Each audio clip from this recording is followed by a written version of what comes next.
कोटपाड़े महा आडंबर पालित है घटଯାत्रा। कोरापुट जिलार भाईचारार सहर कोटपाड़े निरा ढंग से पालित हो घटଯାत्रा। जाति धर्म वर्ण निर्विशेष समस्ते मिलमिशि पालन कले घट पर्व और घटଯାत्रा। वर्ष सारा माँ शीतला ठाकुराणी सिंहासन मंदिर में भक्त दर्शन देता। 9 दिन घट पर्व माँ घर घर बुली भक्त दर्शन देते, किंतु आज घट जात्रा राजरास्त दाण्डे बाहरी भक्त दर्शन देले माँ। लक्षाधिक मानसिकधारी माँ उद्देश्य घटहांडी और कलश प्रदान करथिले। विभिन्न प्रकार आंचलिक वाद्य नृत्य और पटुआर माँ शीतला ठाकुराणी विभिन्न देवी मंदिर बाहरी जन्मवेदी पहुंची। विलंबित रात्र पर्यंत रीतिनीति पूजा अर्चना पर मंदिर को फेरथिले माँ। घट जात्रा द्वारा अंचल सुख समृद्धि वृद्धि पाई। प्रति 3 वर्ष को थरे कोटपाड़ सहर में अनुष्ठित हुए घट जात्रा। जाति धर्म वर्ण निर्विशेष भाईचारार सह समस्ते मिलमिशि पालन कले घट जात्रा। माँ शीतला ठाकुराणी दर्शन पाई आसिथिबा भक्तों विभिन्न संप्रदाय और अनुष्ठान पक्षर खाद्य और मृदु पानीय जलर व्यवस्था करा। रात्र समय ऑर्केस्ट्रा और पौराणिक नाटक उपभोग करथिले अंचलवासी। 10 दिन धरी कोटपाड़ सहर चलचंचल और उत्सव मुखर होइथिबा बेले सुरक्षा व्यवस्था पाई तत्पर थिला अग्निशम विभाग और पुलिस विभाग। 3 वर्ष थरे बहु प्रतीक्षा पड़े निजक निजे देइथिबा प्रतिश्रुति लोके दौड़ी आसती ये दमयंती माटी को। ये माटी गोटे पवित्र माटी, माँ शीतलांकर माटी। माँ शीतला प्रति 3 वर्ष थरे समस्त भक्तों को दर्शन देवाई आजिर दिन में बा 9 दिन में यात्रार शेष दिन में मुक्त आकाश तौल को आसती। बड़का दिन तो सी सिंहासन में बसते, किंतु मुक्त आकाश तौल को समस्त भक्तों को सी जो धर्मर हो, जो जातिर हो, जो वर्णर हो, ताकू सी दर्शन देवे। ये होचंती से माँ जो माँ करुणामय कृपामय, ये दया सागर।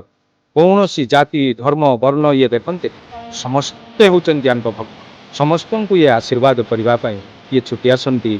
समस्त भक्तों को नहीं भक्तों मेल राजरास्त निजर जो कर्मभूमि जो अच्छी कर्मपीठ आम ठाकुराणी मंदिर ठारू बाहरी ये हूँ जन्मपीठ जन्मवेदी। ये निकट से चली आसती समस्त भक्तों को दर्शन देवाई।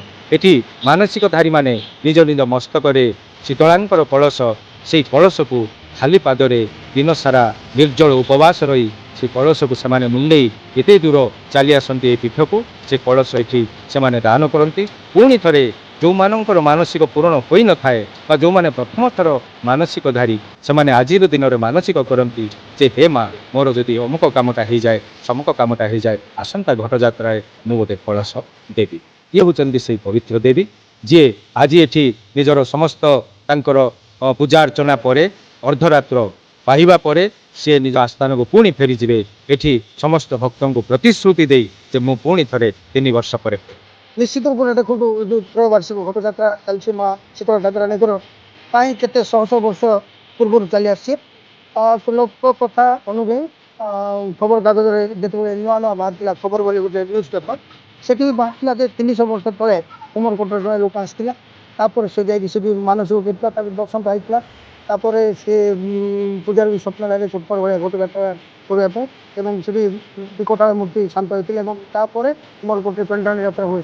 तो आप भावतु ये जो दीर्घ 600 वर्ष यात्रा केबुठू चलती कौन कौन सठिक तारीख का पाखे नी भी किंतु माँ को ये यात्रा समस्त भक्त आसुँच दूर दूरांत देखो शूद्र महाराष्ट्र आसुँच छत्तीसगढ़ आसुँच आंध्र आसुँच ये मानसिक जो कर निश्चित रूप से फलप्रद हो जद्वारा कि माँ को निकट को से आसिक निजर मानसिक द्रव्य सहित घट कलश प्रदान कर आशीर्वाद लाभ कर। भिड़ तो प्रबल आ माँ को दर्शन एत खुशी लगला कहतु ना। ये हूँ आम आदिवासी मान एक परंपरा जो देवी विभिन्न रूप थाए सेमती आम कोटपाड़े कनकमणि माँ माउली अच्छा शीतला अच्छा। शीतला ठाकुराणी आदिवासी परंपरा अनुसार विभिन्न प्रकार लाठी डोली मध्यम माँ आसिले एटा गोटे एमती समय जे माँ प्रति घरे घरे बुलिक पूजा खाई 9 दिन जाक बुली पुणी आज घट रूप जो प्रकार शोभा यात्रा आसिले वास्तविक बोले जीवन धन्य हो।